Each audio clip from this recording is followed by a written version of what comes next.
आजकल के समय में क्या होता है, लोग थोड़ा सा हार मान लेते हैं, थोड़ा सा मेहनत करते हैं, थोड़ा सा एफर्ट्स डालते हैं और फिर उसके बाद वो हार मान लेते हैं।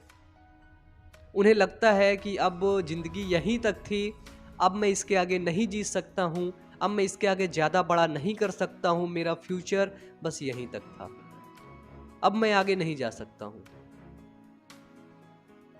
अब वो हमेशा यही सोचते रहते हैं, इतना ही सोच रहे थे, अब मैं कुछ नहीं कर सकता हूँ, ऐसा नहीं हो सकता, वैसा नहीं हो सकता है। तो जब इतना आप निगेटिव चीज़ें अपने अंदर डालोगे, इतनी निगेटिव चीज़ें अपने अंदर को बताओगे, अपने मन को बताओगे यही चीज़ें, बेटा तू खराब है, बेटा तू खराब है, तो मैं लिटरली 100% श्योर बता रहा हूँ कि एक दिन तुम सच में खराब हो जाओगे। अब बोलोगे बताना क्या है अपने आप को, तो अपने आप को बस सिंपली यही चीज़ें बताना है कि यार तू अच्छा है, तू जैसा भी है ना बहुत अच्छा है, तू यूनिक पीस है। सच बता रहा हूँ, अपने जैसा एक इंसान ढूंढ के दिखा दो कहीं पे मुझे। हमेशा अपने आप को यही बताओ, बेटा तू यूनिक पीस है, तू सबसे अलग है, तू सबसे अलग कर सकता है। और एक बार हार गए तो क्या हुआ यार, दोबारा से मेहनत करते हैं।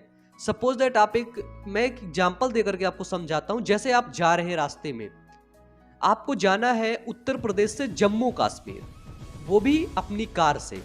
अब आप घर से निकले, ठीक है, उत्तर प्रदेश से थोड़ा सा आगे बढ़े 100 किलोमीटर 200 किलोमीटर, इसके बाद आपकी गाड़ी पंचर हो गई, आपकी कार जो थी वो पंचर हो गई। तब आप क्या करोगे? वहां पे बैठ के रोगे, मैं क्या करूं, मेरी गाड़ी पंचर हो गई, अब मैं आगे नहीं जा सकता, ऐसे करोगे? क्या करोगे? पंचर बनाओगे, पंचर वाली दुकान ढूंढोगे, ठीक करोगे, फिर आगे निकलोगे। फिर आगे निकले 200-300 किलोमीटर बाद फिर पंचर हो गई, फिर क्या करोगे? फिर बनाओगे, है ना? इसको रिलेट करना अपने लाइफ से। इसके बाद तुम जब आगे देखें कि ये भाई लगातार पंचर हो रहा है गाड़ी, मतलब 4-5 बार मेरा गाड़ी पंचर कर चुका है, पंचर हो गया है, अब मैं क्या करूं? लास्ट ऑप्शन आता है, इसका मैं टायर बदला दूं। और जब तुम टायर बदला दिए तो गाड़ी तो तुम्हारी बिल्कुल नई हो गई, गाड़ी एकदम से दौड़ने लगी, फिर वो पंचर होने का सवाल ही नहीं। जम्मू कश्मीर घूम के आ गई तुम्हारे घर, घर से भी तुम खूब घूम रहे हो, पंचर हुई नहीं। जिंदगी भी ठीक हमारी ऐसे ही चलती है यार। हम कोई भी काम करते हैं ना तो उसमें हमको असफलता मिल जाती है, फिर हम क्या करते हैं, जो सक्सेसफुल लोग होते हैं ना, फिर उस असफलता को कैसे सफलता तरीके से ठीक करें, वहां पे कैसे पॉजिटिव पॉइंट निकाल करके आगे निकल जाए, वो ये सोचते हैं।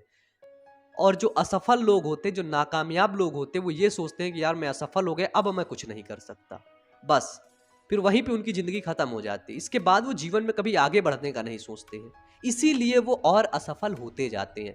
कहते हैं सफल व्यक्ति सफल और असफल व्यक्ति असफल क्यों होता है? सिर्फ यही कारण से कि सफल व्यक्ति जब असफल हो जाता है तो वहां से भी वो सफलता की कुछ चीजें सोचता है, वहां भी सीखता है कि मैं यहां से क्या क्या सीखा। लेकिन असफल व्यक्ति जब असफल होता है तो वो सोचता है कि अब मैं कभी असफल नहीं हो सकता हूं। आपको एक बात बता दें कि दुनिया जीतने का आपका इरादा होना चाहिए। आपका जो इरादा है, आपका जो जज्बा है, वो दुनिया जीतने का होना चाहिए, क्योंकि एक बार हारने से कोई जीवन भर हार नहीं जानता है, और एक बार जीतने से कोई सिकंदर भी नहीं बन जाता है। ये बात याद रखना हमेशा। अगर तुम एक बार हार गए तो भिखारी बन गए हो, और अगर तुम एक बार जीत गए तो सिकंदर बन गए हो, ऐसा बिल्कुल भी नहीं होता है। ये जिंदगी है यार। जिंदगी में जब तक टेंशन, दुख, ये सारी चीजें रहेंगी ना, इसका मतलब तुम जी रहे हो यार, इसका मतलब तुम सोच रहे हो। जिस दिन से टेंशन खत्म हो गई ना, दुख खत्म हो गए ना, उस दिन से समझ लेना यार कि तुम्हारी जिंदगी खत्म हो गई, तुम्हारा आखिरी दिन है वो। तो फाइनली आज का वीडियो यहीं तक, मिलते हैं अगले वीडियो में, नहीं तो मैं बहुत ही ज़्यादा इमोशनल हो जाऊंगा। तो wish you all the best, thank you.